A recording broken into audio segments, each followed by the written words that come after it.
year, TCU has heard the doubters, and all they've done is kept on winning. They showed why they're one of the best teams in America. Okay, I feel unstoppable. Losing's impossible. Go against the team, the thing they know not to do. With a Big 12 championship game appearance secured, the fourth-ranked 10-0 Horned Frogs have set their sights on something greater: perfection. It's one of the best stories of the college football season, and it's not over yet. As mighty as the game's powerhouse teams, and in control of their own playoff destiny, TCU's remarkable season continues. Next on Fox. Down on the feet.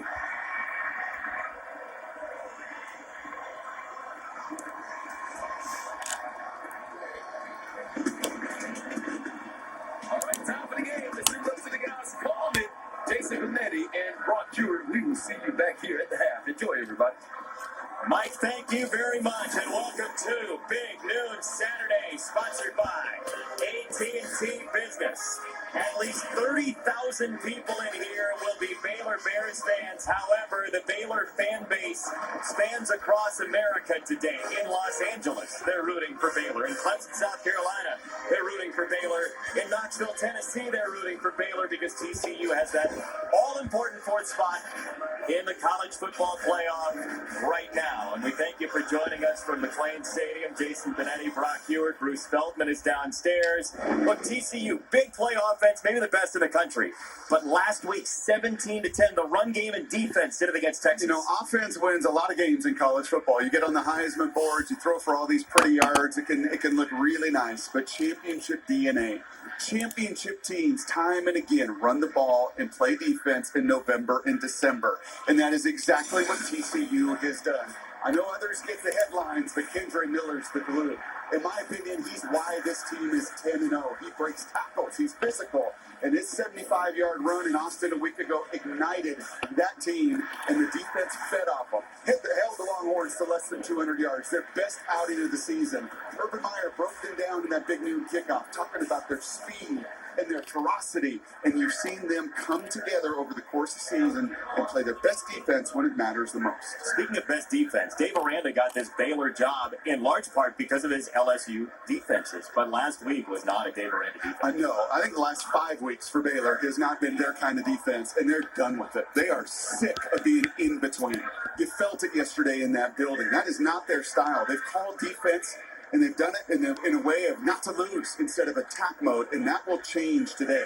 They're going to be much more aggressive. They're going to do all they can with that big man Ika right there to stop the run game. And as crazy as it sounds, Jason, put the ball in Max Duggan's hands. Right? If they're going to give up big plays on the back end, that's fine. But Doyle, Ika, that front seven, they will be coming downhill this morning. They know what kind of challenge they have in a game like this today because TCU and Baylor have played a lot of close games historically and recently. And Bruce Feldman, Baylor remembers last year for sure. They do, Jason. Last November, TCU was reeling. They had just fired Gary Patterson. They were a big underdog coming into this matchup. And then they knocked off Baylor. Their fans stormed the field. And that loss, Baylor knows, cost them a playoff spot. And don't think the people in Waco have forgotten about that. TJ Franklin, the defensive end, told me yesterday, he was like, they're kind of like we were last year. New coach, maybe some people weren't taking them, a little off. They were catching people off guard, and then they got us. Now we have the opportunity to do it to them. He added that the Bears have had a much better week of practice this week than they did last year getting ready for TCU. One other thing that's going to make it harder for TCU, Darius Davis, their fastest player, who's so dynamic both as a receiver and as a return guy, he is not expected to play today, out with a hand injury. That's a guy, Bruce, who has 5 punt return touchdowns in his career. He's over on the sideline. Baylor is ready for this thing, and we will see if unbeaten TCU still is that in 60 minutes.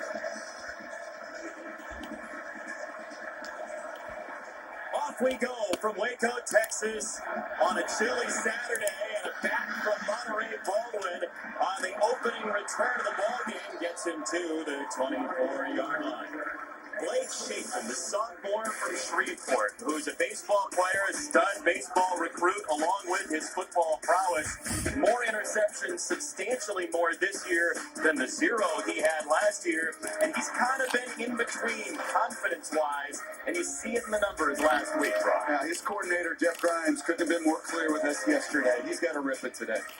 The team feeds off of a quarterback. They're going to create a lot of misdirection, a lot of layups for him, but when the time is there to take a shot, he's got to pull the trigger.